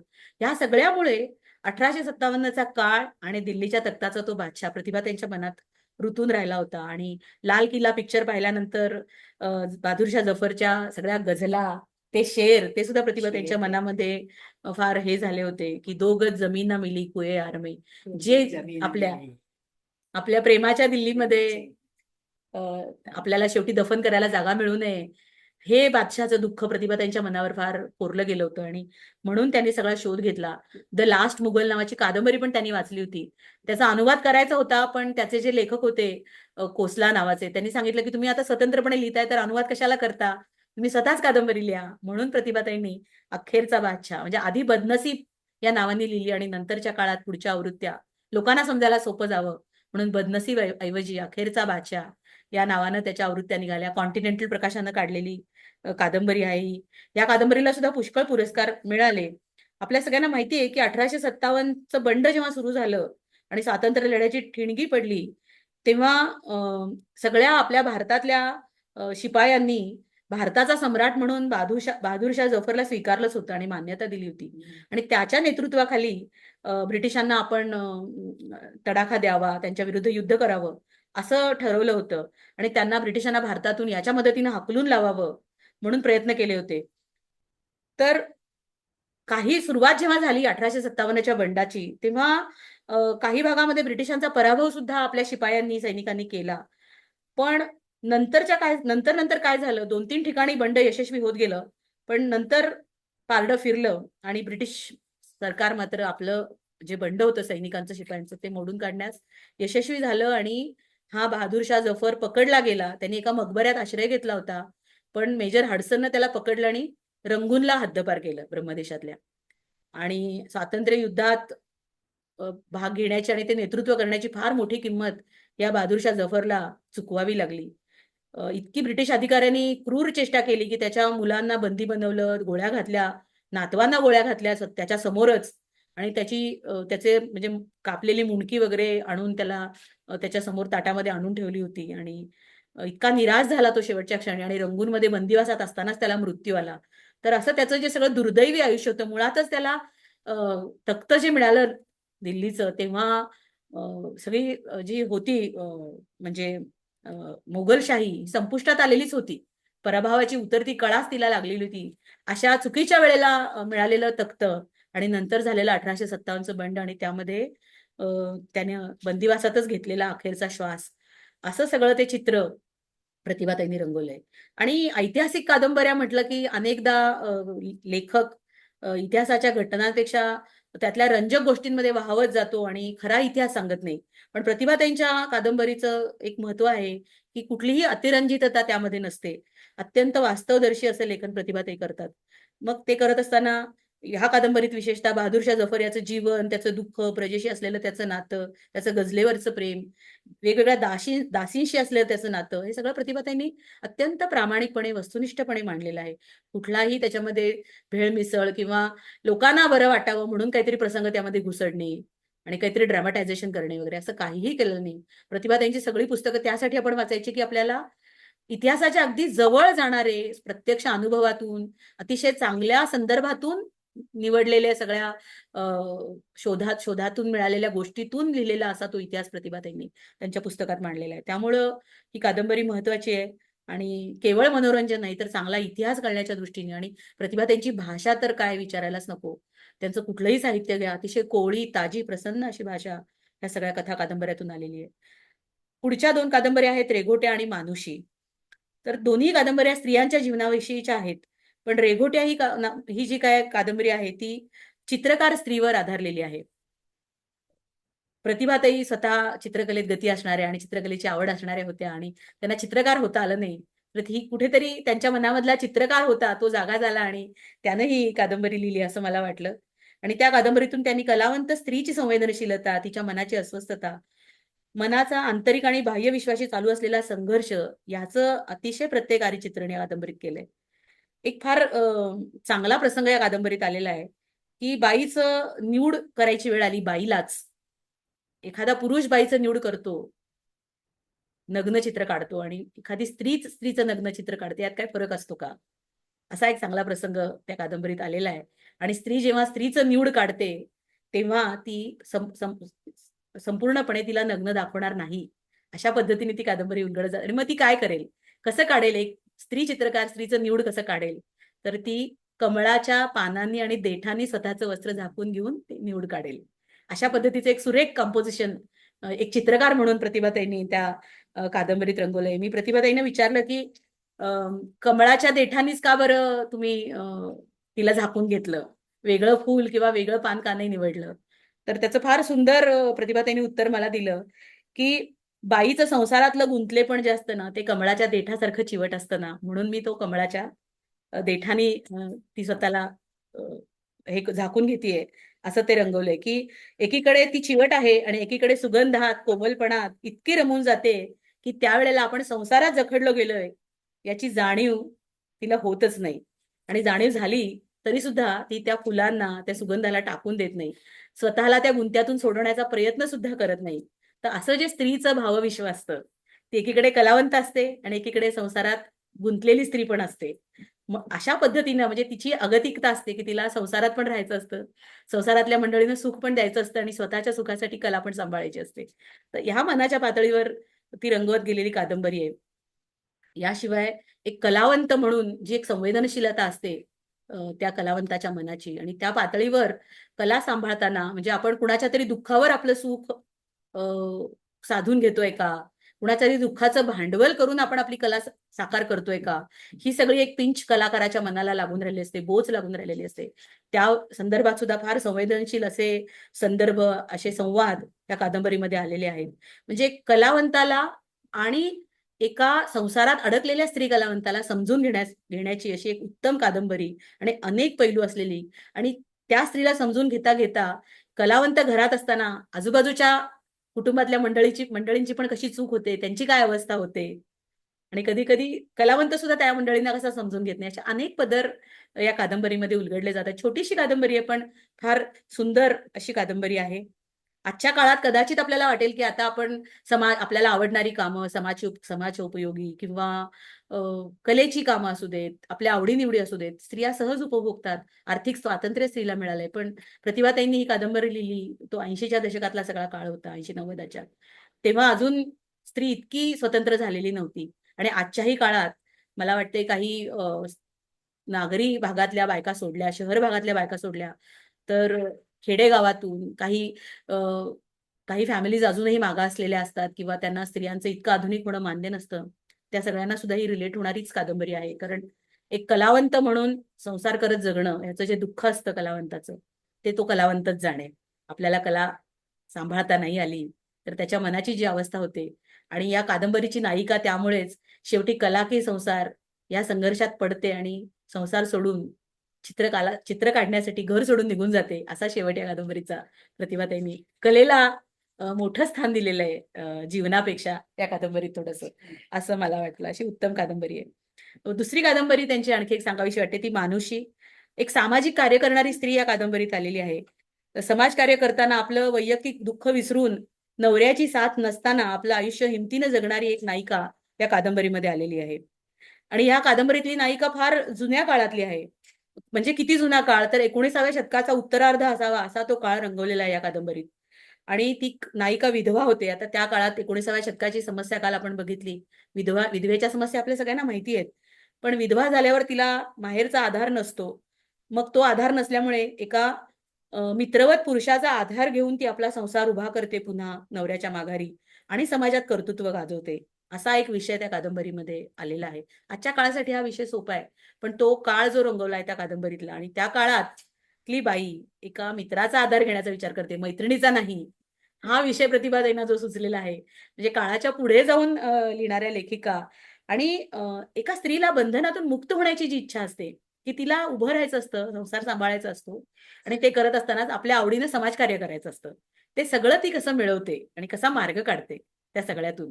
आणि ते करत असताना काही गोष्टी घरच्यांना, अगदी स्वतःच्या पोटच्या मुलांनाही पटत नाहीत, पण ते सगळं स्वीकारून ती स्वतःसाठी जगत राहते आणि स्वतःचं आयुष्य घडवते. अशी एक खंबीर कणखर नायिका प्रतिभाताईंनी त्यामध्ये रंगवली. अतिशय प्रेरणादायी असं नायिकेचं चरित्र त्यामध्ये आलेलं आहे. तर बाईची एक भावनिक कुचंबणा हे सगळं करत असताना काय होते, आणि तिला प्रेमाची आणि सन्मानाची भूक असते. तो आत्मसन्मान ती कशी मिळवते, हे सगळं त्या कादंबरीमध्ये फार छान आलंय. आणि विशेष सांगायचं म्हणजे दुर्गाबाई भागवतांनी या कादंबरीवर 3-4 परीक्षणं लिहिली होती. तर हा फारच मोठा सन्मान या कादंबरीचा झाला असं म्हणायला हरकत नाही. अशी सुंदर कादंबरी आहे मानुषी. आणि अलीकडच्या काळात लिहिलेली 4थी कादंबरी म्हणजे विश्वकर्मा पब्लिकेशन कडून आलेली, ती आहे अंगण विश्वाचे अवकाश मनाचा. तर कादंबरीचं नावच किती सुंदर आहे. म्हणजे त्याचा किती विस्तार मोठा असेल हे कळू शकतं, की माणसाचं मन आणि अख्ख्या विश्वाचं अंगण. तर झालं काय होतं, की एकदा पेपरला बातमी आली होती, आणि त्या बातमीत असं होतं, की चिनी शास्त्रज्ञांनी डीएनए किंवा जनुकांमध्ये फेरफार करून टेस्ट ट्यूब बेबीतून तंत्रज्ञानाचा वापर करून जुळ्या मुलींना जन्माला घातलं, आणि त्या मुलींना तिचे आई वडील HIV झालेले रुग्ण होते, पण आता त्या मुलींना यापुढे कधीही HIV होणार नाही, अशी एक बातमी पेपरमध्ये आली होती. म्हणजे त्यांना असं काही तंत्र सापडलं होतं, की आई वडील HIV ग्रस्त असले तरी आम्ही त्यांच्या डीएनए मधून तो डीएनए काढून टाकून दुरुस्त करून पुढे जन्माला आलेल्या मुलांना HIV होणार नाही. तर ही बातमी वाचून सुरुवातीला प्रतिभाताईंना आनंद झाला होता. आणि नंतर त्यांच्या मनात आलं, की ही गोष्ट तशी विधायक आहे, पण जगात विधायक गोष्टींचा आपल्या स्वार्थासाठी कसाही उपयोग करून घेतला जातो, हे सर्वश्रुत आहे. तर वैज्ञानिक लोक काय करतील, सॉरी, दहशतवादी लोक काय करतील, या वैज्ञानिकांना, या शास्त्रज्ञांना, डॉक्टर्सना हाताशी धरतील आणि दहशतवादी जीन्स निर्माण करतील की काय, असा एक भयंकर विचार प्रतिभा त्यांच्या मनात आला. जर जीन्समध्ये फेरफार करून तुम्हाला रोग काढता येत असेल, तर जीन्समध्ये फेरफार करून दहशतवादी वृत्ती सुद्धा घालता येईल की काय, असा भयंकर विचार त्यांच्या मनात आला. आणि मग त्या अवस्थेत असताना एका मोठ्या कादंबरीचाच जन्म झाला. तीही कादंबरी अंगण विश्वाचे अवकाश मनाचा. म्हणजे विज्ञानातली गती आणि प्रगती माणसाला नेमकी कुठे नेऊन ठेवणार आहे? धर्म, कला, संस्कृती, विज्ञान, माणसाचे जीन्स यामध्ये काही परस्पर संबंध असतो का? त्यांना हे पण आठवलं, की रामायण, महाभारत यामधले हनुमान, द्रोणाचार्य यांचे जन्म कसे झाले? द्रोणाचार्यांचा जन्म आपल्याला माहिती आहे, की एका पानावरती वीर्यपतन केलं गेलं आणि मग द्रोणाचार्य जन्माला आले. द्रोणामध्ये त्यांचा झालेला जन्म आहे. म्हणजे ऋषीमुनींना त्या काळी टेस्ट ट्यूब बेबी आता कशा जन्माला घालतात, तसं प्रगत तंत्रज्ञान अवगत होतं का? दंतकथांकडे आपण दंतकथा म्हणून पाहायचं, की ते ऋषीमुनी शास्त्रज्ञ होते असं पाहायचं? असे सगळे प्रश्न प्रतिभाताईंना पडलेत. आणि त्या सगळ्या प्रश्नांचा शोध घेणारी नायिका त्या कादंबरीमध्ये प्रतिभाताईंनी रंगवलेली आहे. मग ती नायिका, तिच्या मनात आलेले वेगवेगळे विचार, आणि मग वैज्ञानिक वास्तवाशी जोडून घेण्याचा आपल्या विचारांना प्रयत्न करणारी अशी ती नायिका या कादंबरीमध्ये आपल्याला भेटत जाते. तिचं अनेक विषयातलं कुतूहल असतं. म्हणजे एकाच झाडावर वेगवेगळी फळं येतात, असं संकर होतं. मग माणसाचं पण असं होतं का? वेगवेगळ्या धर्मातल्या लोकांचा एकमेकांशी विवाह झाल्यावर ते जन्माला येणारं मूल नक्की कोणत्या धर्माचं? ते आलेलं फळ नेमकं कसं माणसाचं? असे अनेक वेगवेगळ्या प्रश्नांना जन्माला घालणारी अशी ही कादंबरी आहे. मला तर वाटलं, की इंटरनेटचं जसं जाळं असतं, तसं भावना, विचार आणि कल्पनांचं जाळं विणतच प्रतिभाताईंनी ही कादंबरी लिहिली आहे की काय, असा एक अनुभव मला ही कादंबरी वाचताना आला. अतिशय रंजक, दुर्मिळ संदर्भ देणारी आणि आपल्या मनाचा ठाव घेणारी विलक्षण अशी कादंबरी अलीकडच्या काळात प्रतिभाताईंनी लिहिलेली आहे. आता मी थोडंसं त्यांच्या ललित लेख संग्रहांकडे येते. प्रतिभाताईंच्या अबोलीची भाषा, स्मरणवेळा, ऐसपैस गप्पा दुर्गाबाईंशी हे त्यांचे गाजलेले ललित लेख संग्रह आहेत. अबोलीची भाषा नावाचाच एक फार सुंदर लेख त्या पुस्तकात आहे. आणखी पुष्कळ आई वडिलांवरचे लेख आहेत. मंतरलेलं पाऊस पाणी नावाचा एक फार सुंदर लेख अबोलीची भाषामध्ये आहे. त्या मंतरलेल्या पाऊस पाण्यामध्ये प्रतिभाताईंनी शिलाँगमध्ये बघितलेला पाऊस, अफगाणिस्तानमध्ये पडलेलं बर्फ, ते त्यांच्या बालपणीचा कोल्हापूरचा पाऊस असा सगळा मोठा परीघ, गंगोत्रीला बघितलेला पाऊस, इतकं सुंदर नाट्य गंगोत्रीच्या पावसाचं प्रतिभाताईंनी रंगवलंय. मी ते सगळं सांगणार नाही, कारण ते मुळातून प्रतिभाताईंच्या शब्दात वाचण्यातच मजा आहे. तर तुम्ही ते पुस्तक जरूर वाचा. आपल्या आई वडिलांचे लेख तर इतके सुंदर लिहिलेत प्रतिभाताईंनी. अश्वत्थाच्या सावलीत आणि आळंदीच्या ठिकाणी आईचा, कारण प्रतिभाताईंच्या आईचा मृत्यू झाला. प्रतिभाताईंच्या आईंना ज्ञानेश्वरीचा 12वा अध्याय ज्ञानेश्वरी सगळीच पाठ होती, पण मृत्यूसमयी ज्ञानेश्वरीच्या 12व्या अध्यायातली ओवी वाचता वाचता त्यांचा प्राण गेला आणि प्रतिभाताई जवळ होत्या तेव्हा आईच्या. त्यामुळं नंतर आईच्या अस्थी सोडताना आळंदीला जातानाचा सगळा प्रसंग, इतका हृदयद्रावक प्रसंग प्रतिभाताईंनी त्यामध्ये लिहिलेला आहे. हे सगळे लेखच मुळातून फार सुंदर आहेत. इव्हन प्रतिभाताईंच्या घराची झालेली जाळपोळ, नैहर छुटो जाय, ह्या लेखामध्ये आलेला आहे. त्याच्यानंतर स्मरणवेळामध्ये सुद्धा फार सुंदर लेख आहेत. अरण्य सुक्त, राजस्थानच्या अनुभवावर, पधारो मारो देस, समुद्रवेळासारखा लक्षद्वीपच्या समुद्रावरचा अनुभव, काय काय सांगायचं, खूप सुंदर लेख आहेत. भाषा शैली सुद्धा सुंदर आहे. अबोलीची भाषामध्ये सीतेच्या कानातले झुमके नावाचा अतिशय एक वेगळाच लेख, की मेघालयाच्या मणिपूरच्या भागामध्ये लोकांची अशी एक समज आहे की रावणानं सीतेला पळवून नेताना तिने कानातले आपले या भागात टाकले आणि त्याला आलेली फुलं म्हणजे हे सीतेच्या कानातले झुमके आहेत, म्हणून ती कर्णफुलं ती घालून घेतात ती मंडळी. तर प्रतिभाताई म्हणतात रावण गेला सीतेला घेऊन श्रीलंकेला, तर ह्यामध्येच कुठे आला असेल बुवा मणिपूरमध्ये, आणि सीतेने कसे काय झुमके टाकलेले असतील, पण लोकपरंपरा कशा कुठे पसरल्या असतील. आणि रामायण महाभारत लोकांना इतकं जवळचं वाटलेलं आहे की लोकांनी ते आपलंसं करून घेतलेलं आहे आपल्या आपल्या पद्धतीने. असं फार सुंदर लेख सीतेच्या कानातले झुमकेमध्ये आहे. प्रतिभाताईंच्या भाषा शैलीबद्दल पण थोडंसं मला सांगावं असं वाटतंय. तर ती कशी आहे त्याची 1-2 वाक्य सांगते तुम्हाला, त्याच्यातून अंदाज येईल. तर अरण्य सुक्त या लेखामध्ये पेरियारच्या अरण्यात प्रतिभाताई गेलेल्या आहेत आणि तिथली सकाळ अनुभवतायत. तेव्हा त्या लिहितात की अरण्यातली सकाळ अधमुऱ्या दह्यासारखी आहे, असं लिहितात प्रतिभाताई. तुम्ही कल्पना करू शकता अधमुऱ्या दह्याची आणि ते सकाळचं वातावरण. किंवा पधारो मारे देस मध्ये प्रतिभाताई लिहितात, केसरिया बालम पधारो मारो देस. हे आपल्याला माहितीये गाणं. तर अल्लाह जिलाबाई ही मूळ गायिका त्या गाण्याची, आणि तिचं ते गाणं लावत राजस्थानला प्रतिभाताई चाललेल्या असतात आणि तिचा तो किंचितसा बसका आणि टिपेला चढणारा आवाज ऐकताना प्रतिभाताई लिहितात, ओल्या नारळाच्या वडीच्या घासात दाताखाली जादाच खरपूस झालेला खोबऱ्याचा कण यावा तसा कानाला लागतो तिचा पसरट तापलेला गोडसूर. अशी सुंदर आणि सुरेख भाषा प्रतिभाताईंची आहे. शिलाँगला प्रतिभाताई राहत होत्या. सगळं हिरवगार असं तिकडचं निसर्ग, झाडं पेडं असं पाहून आईला पत्र लिहायच्या शिलाँगहून प्रतिभाताई. तर आईला त्यांनी पत्रात असं कळवलं होतं की इथून बदली होऊन मी येईन ना, तोपर्यंत माझे डोळे हिरवे झालेले असतील बघ. असं सुंदर पत्र प्रतिभाताईंनी आईला लिहिलं होतं. अशी फार सुंदर पुस्तकं आहेत स्मरणवेळा आणि अबोलीची भाषा. प्रतिभाताईंच्या वैचारिकतेचा सुद्धा फार चांगला प्रत्यय या पुस्तकातून येतो. राजस्थानवरच्या लेखामध्ये जसं प्रतिभाताई ह्या जिलाईबाईच्या आवाजाबद्दल लिहितात, तसं तिथली सगळी कलाकुसर, तिथले राजवाडे, महाल, तिथली लघुचित्रकारिता वगैरे पाहतात, तेव्हा प्रतिभाताईंना वाटतं की आपल्याला नेहमी असा राग येतो की इथले राजे मंडलिक झाले, यांनी युद्ध नाही केलं. पण प्रतिभाताई म्हणतात यांनी युद्ध नाही केलं, हे मंडलिक झाले ते त्यामुळेच ही सगळी कला वाचली. आपल्याकडचे शनिवार वाडे वगैरे पडलेत ना, म्हणजे जिथं जिथं राजे मंडलिक नाही झाले तिथली संस्कृती, कला याचा विनाश झाला, हानी झाली. पण जिथे जिथे राजे मंडलिक झाले तिथेच कला आणि संस्कृती वाचली. तर नाण्याची दुसरी बाजू सुद्धा असते, ती उचलून प्रतिभाताई आपल्याला फार सुंदर दाखवतात आणि त्या एक छान वाक्य लिहितात की इतिहासाचा न्याय निवाडा करण्याचा आपल्याला काही अधिकार नसतो. कोणत्या मूल्यासाठी कोणतं मूल्य भरीला घालायचं हा प्रश्न महत्वाचा असतो.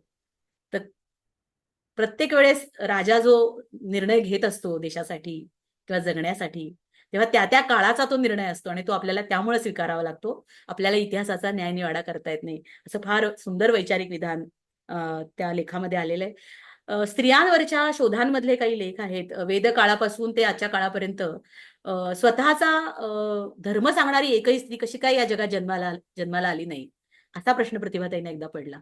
स्वतःची न्यायनीती, स्वतःचा धर्म, सगळे धर्मस्थापक जे आहेत, संस्थापक, ते सगळे पुरुष कसे काय, असा प्रश्न प्रतिभाताईंना पडलेला आहे. किंवा दशावतारात एकही जन्म स्त्रीचा काय नाही, अशी प्रतिभाताईंची स्त्रीवादी भूमिका आहे.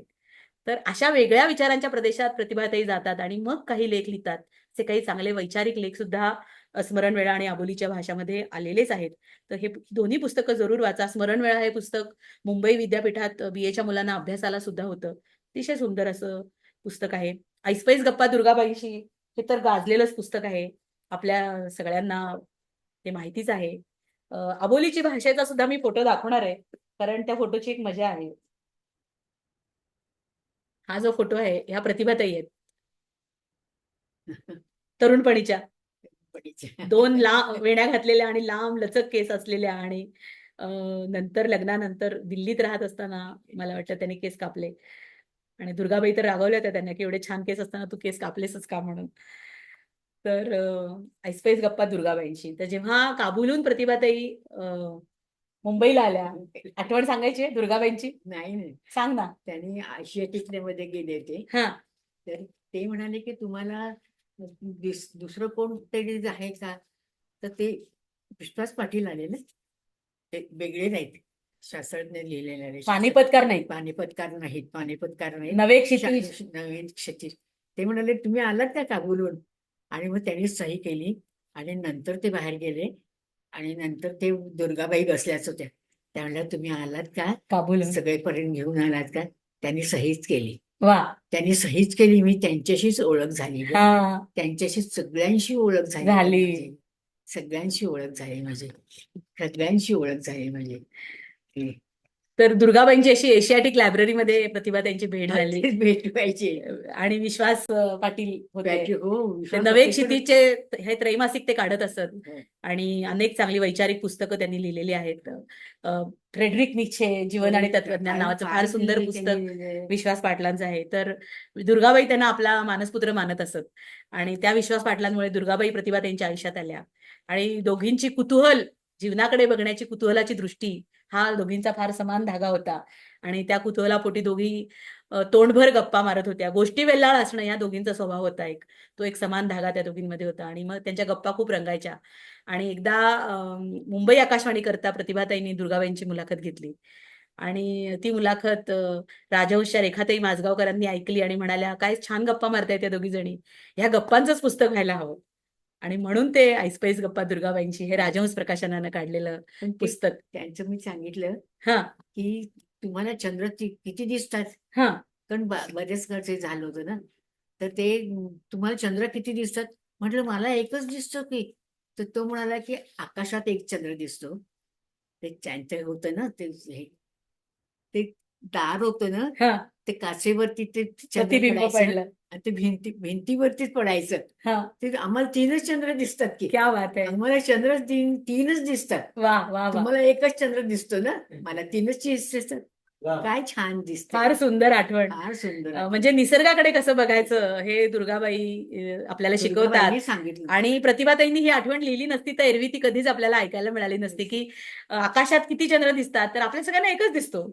पण दुर्गाबाईंसारख्याच कोणीतरी महान लेखिका असतात ज्यांना 3 चंद्र दिसतात आणि असे 3 चंद्र दिसल्याबरोबर त्या म्हणजे ती आठवण लगेचच पहिल्यांदा त्यांनी कुणाला शेअर केली तर ती प्रतिभाताईंना शेअर केली. कारण एक चंद्र आकाशात, त्याची एक सावली भिंतीवर आणि त्या भिंतीचं एक सावली खिडकीवर आणि त्या खिडकीवर पडलेल्या सावलीचं प्रतिबिंब भिंतीवर, असे 3 चंद्र. तर हे कलावंताचं जे मन असतं हे असं असतं की सामान्य माणसापेक्षा जे वेगळं मन कलावंताकडे असतं ते सगळं. तर ऐसपैस गप्पा दुर्गाबाईंशी मध्ये आपल्याला अशा दुर्गाबाई कळतात. संस्कृती, बुद्धाचं योगदान, बुद्ध धर्म आणि पुनर्जन्म, मृत्यू अशा वेगवेगळ्या विषयांवर प्रतिभाताईंनी आणि दुर्गाबाईंनी मारलेल्या गप्पा असं एक फार सुरस, सरस, रमणीय आणि आपली वैचारिक उंची वाढवणारं अगदी पाककलेपर्यंत सर्व विषयांच्या गप्पा असलेलं असं सुंदर पुस्तक म्हणजे ऐसपैस गप्पा दुर्गाबाईंशी. तर ते सगळ्यांनी जरूर वाचलंच असेल अनेकांनी आपल्यापैकी. अगदी राम, कृष्ण, येशू, बुद्ध अशा महामानवांच्या मृत्यूवर सुद्धा प्रतिभाताईंनी आणि दुर्गाबाईंनी अतिशय प्रगल्भ अशी चर्चा त्यामध्ये केली. आणि सगळ्यात महत्वाचं म्हणजे पुस्तकाचा शेवट जो झालेला आहे तो देहोपनिषद या दुर्गाबाईंच्या कवितेनं. फार सुंदर कविता दुर्गाबाईंची त्या पुस्तकात आलेली आहे. त्याही प्रतिभाताईंच्या अनेक पुस्तकांना पुरस्कार मिळाले, त्यामुळे मी दरवेळी ते सांगणार नाहीच. पण ह्या पुस्तकाला सुद्धा राज्य शासनाचा आपटे वाचन मंदिराचा पुष्कळ पुरस्कार मिळाले. प्रतिभाताईंचं आणखी एक चांगलं पुस्तक आहे शुक्रवारची कहाणी. ते पण ललित गद्य लोकसत्तामध्ये सदर येत होतं. आणि त्या डेली सदराचं ते पुस्तक आहे. ते शुक्रवारची कहाणी नावाचा एक फार सुंदर लेख आहे. तर ते शुक्रवारची कहाणीचं पुस्तक आपण सगळ्यांनी बघितलेलं असतं. पण त्या कहाणीवरती अ, पुस्तक नव्याने प्रतिभाताई ते कहाणीचं पुस्तक त्यांना पाहायला मिळतं एका दुकानामध्ये आणि पूर्वीच्या काळांच्या स्त्रियांपेक्षा नव्या काळातल्या स्त्रिया त्यात रंगवलेल्या असतात. सलवार कमीज घातलेल्या, केस कापलेल्या बायका. परंतु ते पार्वती आणि शंकराच्या कथेचं जे चित्र असतं शुक्रवारच्या कहाणीवर ते जुनंच असतं. मग प्रतिभाताईंना प्रश्न पडतो, की बायका आधुनिक झाल्या म्हणजे नक्की काय झालं? खरंच आहे. आपली आधुनिकता नक्की कोणत्या दिशेनं जाते आणि माणसाला आधुनिक झाल्यावर पण श्रद्धा लागतातच का? अशा वैचारिक प्रदेशात प्रतिभाताई घेऊन जातात आणि त्यातून मग वेगवेगळे स्त्री जीवनाचे संदर्भांचे लेख, स्त्री चित्रकार आणि पुरुष चित्रकार यामध्ये फरक असतो का? किंवा शब्दांचे नाद प्रतिभाताईंना कसे ऐकू येतात? ज्ञानेश्वरांच्या ज्ञानेश्वरीतली भाषा कशी? आगरकरांची भाषा कशी? महात्मा फुलेंची भाषा कशी? आणि त्या भाषेकडे बघावं हे त्यांच्या आईने त्यांना कसं शिकवलं? असे सगळे विषय असलेली शुक्रवारची कहाणी नावाचं पण अतिशय सुंदर असं श्रीराम प्रतिभाताईंचं भाऊंना भेटली होती मी. श्रीराम आगरकरांना प्रतिभाताई आगरकरांना भेटल्याच भेटले होते, होत्या. नागरकरांना जाऊन भेटले ते. हो. त्यांनाच भेटले होते. तर असे संदर्भ असलेलं सुंदर असं पुस्तक आहे आणि विशेषतः स्त्री पुरुष नातेसंबंध, स्त्रियांचं आधुनिक असणं. एक मोक्षदा आत्या नावाचा सुद्धा फार सुंदर लेख आहे, की एक बाई घरच्या परिस्थितीमुळे अ, अंत्यसंस्कार करायला तयार होते आपल्या वडिलांची परंपरा म्हणून. आणि त्या पैशावर ती इतकी मोठी होती आणि श्रीमंत होती, की मोठा बंगला बांधते आणि मुलाबाळांचं सेटलमेंट करते. पण एका बाईने असा व्यवसाय करणं स्मशानात जाऊन अंत्यसंस्काराचा. तिच्यावरचा लेख आहे. त्याचं नाव मोक्षदा आत्या असं दिलेलं आहे प्रतिभाताईंनी, की लोकांना मोक्ष देण्यामध्ये रमलेली ही बाई आणि त्याच्यावर आपला संसार उभा करणारी. अतिशय वेगळी अशी लेखाची दाटणी त्या पुस्तकामध्ये सुद्धा आलेली आहे. अ, त्यानंतर मला सांगायचं आहे अगदी महत्वाचं म्हणजे प्रतिभाताईंच्या चरित्राविषयी. प्रतिभाताईंनी 6 चरित्र लिहिलीत एकूण. त्यामध्ये विदुषी दुर्गाबाई भागवत, ऐसपैस गप्पांशिवाय वेगळं चरित्र लिहिलंय प्रतिभाताईंनी. बंगाली कवी काझी नजरुल इस्लाम याच्यावरचं काझी नजरुल इस्लाम एक आर्त. अमीर खुसरो एक मस्त कलंदर. फैज अहमद फैज एक प्यासा शायर. आपले वडील ज्ञानकोशकार गणेश रंगो भिडे आणि झाशीची राणी लक्ष्मीबाई अशी 6 चरित्र प्रतिभाताईंनी लिहिलेली आहेत. आणि प्रतिभाताईंची चरित्र म्हणजे नुसतं त्या चरित्र नायकाच्या आयुष्यातल्या घटनांचं वर्णन करणं असं नसतं. प्रतिभाताई एक व्यक्तिवेध नावाचं स्वतंत्र प्रकरण त्या चरित्राच्या शेवटी करतात. आणि तो नायक आपल्याला का आवडला, कसा आवडला आणि नायक म्हणून तो कुठे पराभूत ठरला, कुठे यशस्वी कसा ठरला याबद्दलची विधानं करणारं असं सगळं ते प्रकरण असतं आणि आपल्याला त्यामुळे चरित्रनायकाकडे बघण्याच्या आपल्या कक्षा आणखी रुंद होत जातात आणि आपल्या मनाचं उन्नयन, विकसन होतं. सगळ्या चरित्रांबद्दल आता बोलत नाही. फक्त मी झाशीच्या राणीच्या चरित्राबद्दल बोलते आणि तिथेच आपण शेवट करणार आहोत आपल्या आजच्या सगळ्या गप्पांचा.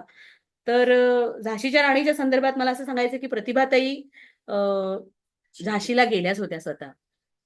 झाशीला गेल्या त्या तिथे त्यांना 3 स्टार हॉटेलमध्ये राहणं शक्य होतं. पण कुणीतरी त्यांना फोन नंबर दिला, की श्रीराम गुंठे नावाचे गृहस्थ आहेत. तुम्ही त्यांना विचारा कुठलं हॉटेल चांगलं आहे वगैरे. तर ते गुंठे म्हणाले, की तुम्ही माझ्याच घरी या ना, हॉटेलवर कशाला राहता? आणि मग प्रतिभाताई त्यांच्याकडे राहिल्या आणि त्यांच्याबरोबर त्यांचे मित्र होते एक, जानकी शरण वर्मा नावाचे. तर ते अप्पा गुंठे आणि जानकी शरण वर्मा दोघे मिळून प्रतिभाताईंना घेऊन झाशीभर फिरवलं त्यांनी आणि मग तिथला राजवाडा, किल्ला, तिथलं म्युझियम असं सगळं प्रतिभाताईंना दाखवलं. म्युझियम पाहताना प्रतिभाताईंना कळलं, की झाशीच्या जवळच बाणपूर नावाचं एक संस्थान आहे. त्या बाणपूरच्या राजाला झाशीच्या राणीनं पत्र लिहिली होती. इंग्रजांच्या विरोधात आपण कसं उभं राहायचं आणि आपण कशी तयारी करायची या संदर्भातली. मग ती पत्र कुठे आहेत म्हणून म्युझियमवाल्यांना प्रतिभाताईंनी विचारलं, तर म्युझियमवाले म्हणाले, की त्यांच्या वंशजांना आम्ही ती पत्र मागितली, पण आम्हाला ती काही मिळाली नाहीत. ती पत्र त्यांनी दिली नाहीत. पण ह्यांच्याबरोबर जे जानकी शरण वर्मा होते, ते माजी सैनिक अधिकारी होते. तर माजी सैन्यात काम केलेले स्वातंत्र्य सैनिक होते. सॉरी अधिकारी नाही, स्वातंत्र्य सैनिक होते. तर ते जानकी शरण वर्मा म्हणाले, "मी जातो तिकडे आणि पाहतो काही होतं का." मग ते जातात तिकडे बाणपूरला त्यांच्या वंशजांकडे, बाणपूर राजाच्या आणि सहज गप्पांमध्ये विषय काढतात, की "एक मुंबई से हमारी बहना आई है, अपने भाई साहब पे" म्हणजे झाशीच्या राणीवर चरित्र लिहितीये. तर बाणपूरला राजाला दिलेली पत्र थोडे "वो सब खत दिखाओ ना हमें." तर ते दाखवतात आणि बोलता-बोलता ते म्हणतात, की "मी ह्यांचे फोटो काढू का?" तर ते "हां, हां, काढून घ्या" म्हणतात आणि अशा पद्धतीनं झाशीच्या राणीनी बाणपूरच्या राजाला लिहिलेली पत्र जानकी शरण वर्मा त्याचे फोटो काढून घेतात आणि प्रतिभाताईंना आणून देतात झाशीला राहत असताना. आणि ती सगळी पत्र प्रतिभाताईंना त्या चरित्रामध्ये छापता येतात. म्हणजे असा संशोधकीय ऐवज मराठीमध्ये पहिल्यांदाच झाशीच्या राणीची माणपूरच्या राजाला लिहिलेली पत्र प्रतिभाताईंमुळे प्रकाशित करता आली आणि आपल्याला पाहता आली. तर असं प्रतिभाताईंना फार मोठं श्रेय अशा गोष्टी आणण्याचं सुद्धा द्यावं लागतं.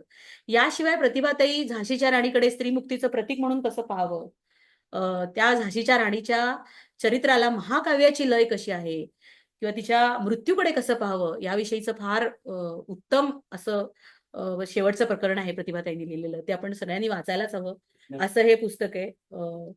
तर हे पुस्तक राजहंस प्रकाशनाचं आहे. आपल्या सगळ्या मुलांना सुद्धा जर झाशीची राणी कळवून घ्यायची असेल, 1857चा बंड, त्याच्यानंतर त्या पार्श्वभूमीवर उभी राहिलेली राणी आणि संपूर्ण राष्ट्र ही कल्पना उदयाला कशी आली, तिथपासून ते 1857च्या बंडापर्यंतचा सगळा मोठा असा आलेख प्रतिभाताई हे चरित्र लिहित असताना त्यांनी केलेलं आहे. आणखी एक सांगायचं म्हणजे या चरित्राचे वेगवेगळ्या भाषांमध्ये अनुवाद झालेले आहेत. हिंदी, इंग्रजी, कानडी, उडिया अशा अनेक भाषातून या चरित्राचे अनुवाद झालेले आहेत आणि हिंदीमध्ये तरी 11 आवृत्त्या या अनुवादाच्या प्रसिद्ध झालेल्या आहेत. मला फार आनंद होतो की अशा वेगवेगळ्या भाषांमधून प्रतिभाताईंचं फार महत्वाचं असलेलं असं साहित्य पोहोचलेलं आहे. तर आपण मी थोडासा एक छोटासा भाग यातला तुम्हाला वेळ असेल आपल्याकडे तर वाचून दाखवते या पुस्तकातला. प्रतिभाताई काय लिहितात राणीबद्दल ते बघा, ते ऐकण्यासारखं आहे फार. त्यांच्या शब्दात ऐकूया आपण. एक मिनिट 1.5 मिनिटाचं असेल हे, तेवढं वाचून दाखवते आणि कार्यक्रमाचा शेवट मी प्रतिभाताईंवर लिहिलेल्या कवितेने आपण करूया. राणी लक्ष्मीबाईचा जीवनारंभ आणि अंत यामधल्या अवकाशाचा पायरी पायरीने केलेला प्रवास स्थिमित करणारा आहे. त्याला एका महाकाव्याची लय आहे. परकीयांनी राज्य अन्यायाने हिसकावून घेतलेल्या या विधवा राणीबद्दल ती गरीब बिचारी होती असे कधीही वाटत नाही की स्वतः कधी केविलवाणीही होत नाही. सामोरे आलेल्या कठीण प्रसंगातून मार्ग कसा काढायचा, स्वतःची प्रतिष्ठा कशी जपायची यासाठी तिने चालवलेल्या प्रयत्नांबद्दल, तिच्या धीरोदात्तपणाबद्दल आपल्याला नेहमी कौतुकच वाटत राहते. आपल्या वाट्याला आलेलं जीवन मुकाट्याने मान्य करून नीरसपणाने, दुःखाने कुढत किंवा मनात कडवटपणा ठेवून न जगता रसरशीत जीवनोत्साहाने राणी जगली. प्रजेची काळजी घेत त्यांच्यामध्ये जीवनोत्साह पेरीत जगली. शत्रूबद्दलच्या आकसाने, सुडाने पेटून नव्हे तर शांतपणाने विचार करून, शत्रूचा कमकुवतपणा हेरून डावपेचाने ते लढली. नियती विधिलिखितावर स्वार होऊन आपले आयुष्य आपणच घडवण्याची तिची प्रयत्नशीलता मनाला मोह घालते, मनाचे उन्नयन करते, विशुद्ध आनंद देते. स्वातंत्र्याची उर्मी, मग ते स्वातंत्र्य धर्माचे, देशाचे असो की आत्मस्वातंत्र्य असो, अन्यायाला आव्हान देण्याची उर्मी, मग तो देशावर झालेला असो की व्यक्तीवर झालेला असो, प्रत्येकाच्याच मनात असते. पण बहुतेकांना अशी उर्मी पेलवत नाही, तिची तड लावता येत नाही. पण जेव्हा राणी लक्ष्मीबाई सारखं कोणी त्या उर्मीसाठी आपलं सर्वस्व उधळून देतं, तेव्हा प्रत्येक जण तिच्याकडे आकृष्ट होतो, तिच्या गुणांनी भारावून जातो. तिच्याबद्दल दया, करुणा वाटत नाही की तिच्या मृत्यूबद्दल दुःखही होत नाही, तर तिच्याबद्दल एक तऱ्हेची उदात्तताच वाटत राहते. रामायणाचा शेवट सीतेने भूमिगत होण्यात आणि रामाने शरयू नदीत आत्मार्पण करण्यातच व्हायला हवा. महाभारताचा शेवट श्रीकृष्णानं कुठेतरी एकट्यानेच शिकाऱ्याच्या बाणाला बळी पडण्यात आणि पांडवांनी व द्रौपदीनं स्वर्गाच्या मार्गावरच प्राण सोडण्यात व्हायला हवा. त्यामध्ये काव्यात्म न्याय आहे. असामान्य माणसांचा मृत्यूही असामान्यच व्हायला हवा. अशा मृत्यूबद्दल अपरंपार हळहळ वाटली तरी त्याच वेळी गौरवाची भावनाही उफाळून येते. माणसाच्या मनात उफाळून येणारी अंतस्फूर्ती आणि त्याची नियती यांच्यामधून निर्माण होणारी संघर्षाची वाट काटेरी असते. त्यासाठी सर्वस्व अर्पून प्रयत्नांची पराकाष्ठा करावी लागते. त्यातूनच निर्माण होतो तो दुःख, निराशा आणि त्याच वेळी अभिमान निर्माण करणारा, दया नव्हे तर करुणाकर असा यातनामय प्रवास. या प्रवासाचा शेवट असतो तो परमगंभीर अशा मृत्यूमध्येच. तेच मानवी जीवनाचं चिरंतन सत्य असतं. मृत्यू महत्वाचा नसतो, तर त्याला तुम्ही सामोरं कसं जाता ते महत्वाचं असतं. असा मृत्यू राणी लक्ष्मीबाईच्या रूपाने आपल्या समोर येतो. तिच्या अल्पशा आयुष्यात एका पाठोपाठ एक कठीण प्रसंग आले, समस्या आल्या. त्यांना सामोरं जाताना तिला शिव अशिवामधून निवड करायची होती.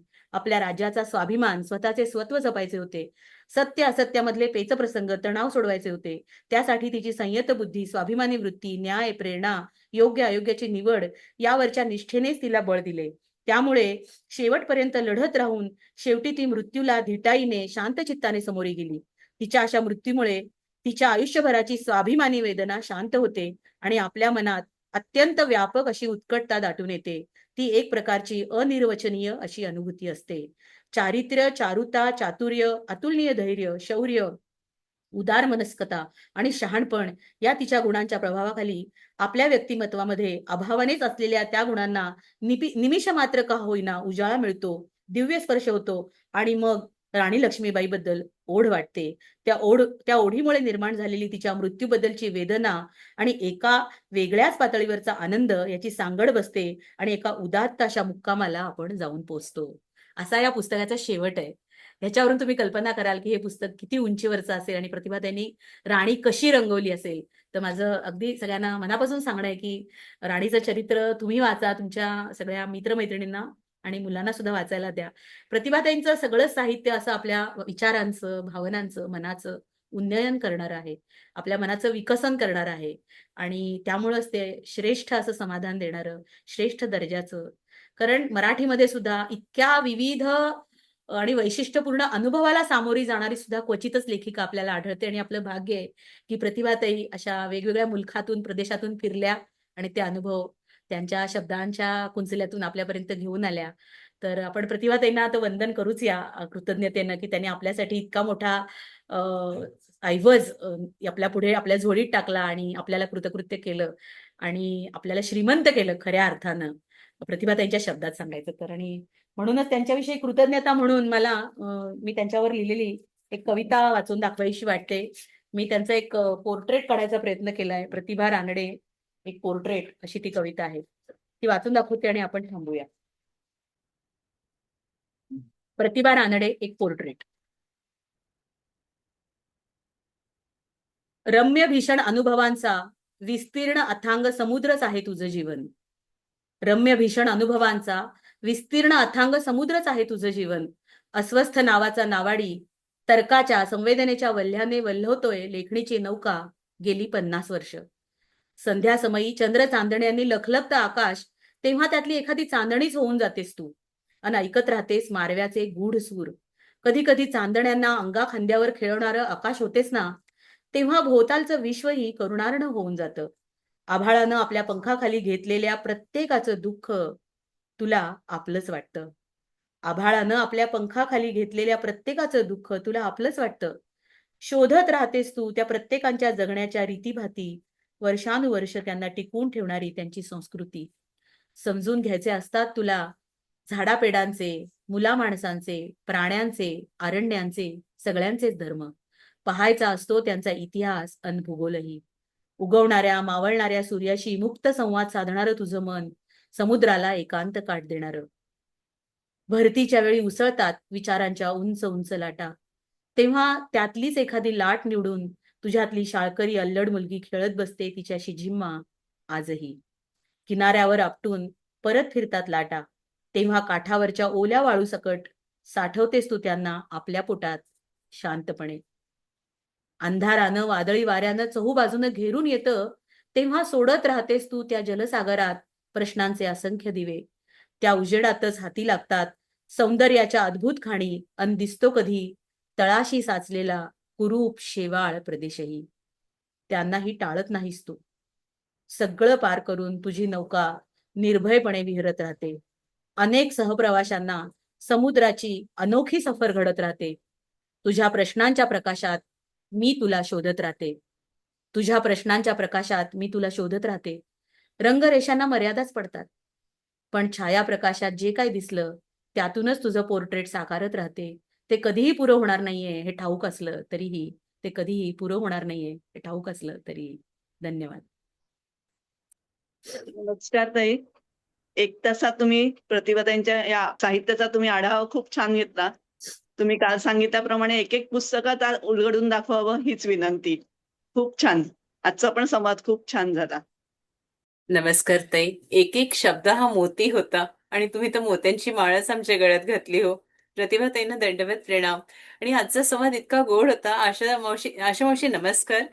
काल त्यांची सूचना होती की प्रतिभाताईंना थोडं थोडं बोलायला सांगा, आणि आज तुम्ही ज्या दोघी एकमेकांशी संवाद करत होत्या किंवा प्रतिभाताई आमच्याशी बोलत होत्या ते फार गोड वाटत होतं. तर आम्ही आता अर्चनाताई म्हणाल्याच, पण प्रत्येक महिन्याला आपण अगदी आवर्जून या आणि आम्हाला एकेका पुस्तकाबद्दल जरूर सांगा. मला वाटतं खूप जणांना बोलायचंय, त्यांना मी विनंती करते आशा मावशी आपणही कृपा करून संवाद साधा आणि ज्यांना बोलायचंय त्यांनी जर आपले जर हात वर केले या ऑनलाईनच्या माध्यमातून, तर आम्हाला कळेल, किंवा खिडक्या उघडल्या आणि आपण थेट संवाद साधला तरीही चालेल. ताई खूप सुंदर आपण पुस्तकांचे आणि एक एक मोतीसारखं तुम्ही ते आणि ताईंशी संवाद साधत होतात ते इतकं गोड वाटत होतं ना ते सगळ्या आठवणी त्या सांगत होत्या इतकं सुंदर वाटत होतं तुम्ही दोघी बोलत होतात एकमेकींशी आणि प्रत्येक पुस्तकाचं तुम्ही जे वर्णन आणि गोष्टी जे सांगितल्या तर त्या पुस्तकांबद्दल इतकं आता असं वाटतं की कधी आम्ही वाचतोय आता ती पुस्तकं खूप खूप धन्यवाद ताई. थँक्यू. बरं वाटलं. नमस्कार. आज खूप म्हणजे इतकं भारावून गेलोय की प्रत्यक्ष म्हणजे प्रतिभाताई आणि त्यांच्या समोर दीपालीताई त्यांचं इतकं छान वर्णन केलंय की वाटलं नव्हतं आपल्याला इतकं छान त्यांची ओळख होईल. म्हणजे पूर्णपणे त्यांच्या साहित्याची आणि त्यांची ओळख आज झाली आणि आता तर इतके पुस्तकांची लिस्ट पण मिळाली. बरेच पुस्तकं आहेत नाही वाचलेले ते, पण आता ते सगळे वाचणार. आणि मुख्य म्हणजे मागे बसलेल्या प्रतिभाताई आणि दीपालीताई त्यांचं सांगतायत इतका तो नाजूक प्रतिभाताईंचा चेहरा आणि त्या चेहऱ्या आड म्हणजे आपण असं म्हणू त्यांचे जे विचार आहे त्या काळ्या बुरख्या आड त्यांनी हात घातला आणि त्याचं वर्णन केलं. त्याच्या व्यतिरिक्त एक एक व्यक्तिरेखा आणि एक एक चित्रण त्यांनी जसं केलंय ना पुस्तकात खरोखर ते ऐकून धन्य झालो. धन्यवाद. खूप छान कार्यक्रम झाला. दीपालीताई आणि सगळ्यात महत्वाचं म्हणजे प्रतिभाताईंना नमस्कार माझा. खूप आनंद होतोय हे सगळं ऐकून आणि बघून. धन्यवाद. प्रतिभाताईंनाही खूप बरं वाटतंय. खुश. खूपच छान वाटतंय. म्हणजे खरंच ताई तुम्ही इतकं सुंदर सांगितलं आणि मागे ज्या पद्धतीने प्रतिभाताई दाद देत होत्या ते आम्ही बघतोय ना खूपच मस्त वाटलं हे सगळं बघायला आणि ऐकायला. धन्यवाद. खूप छान वाटलं. धन्यवाद. सुखदाताई बोला. आत्मवंदन ताई.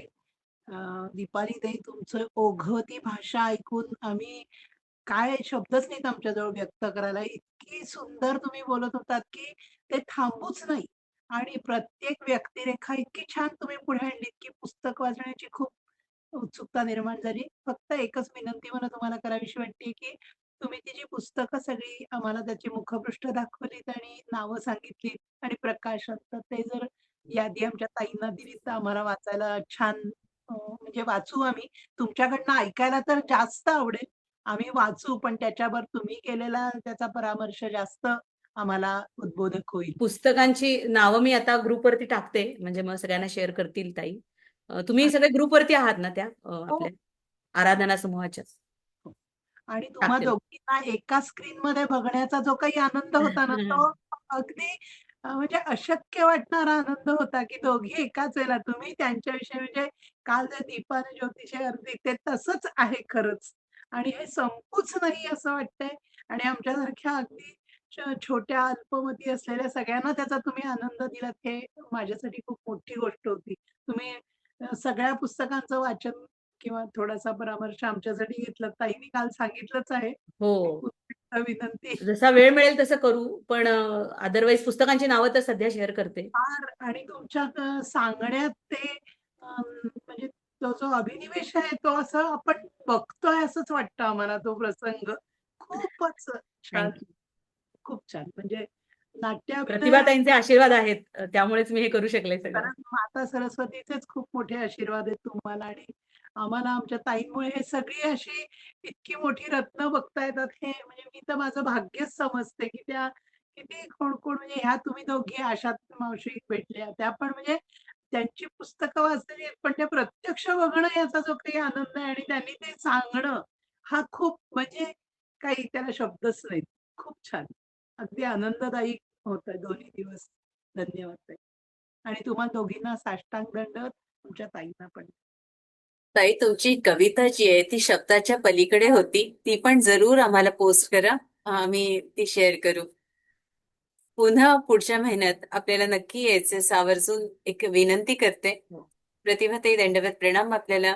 आणि इथे दीप्तीताई आहे. दीप्तीताई पुन्हा पुढचा कार्यक्रम घेऊन येणार आहे लवकरच, जसं ताई आहेत दोघी तशा दीप्तीताई आणि आशा मावशी येणारच आहेत अरे वा. वाट बघ. खूप हो. धन्यवाद ताई. खूप धन्यवाद. इथेच आपण थांबतो. जय श्री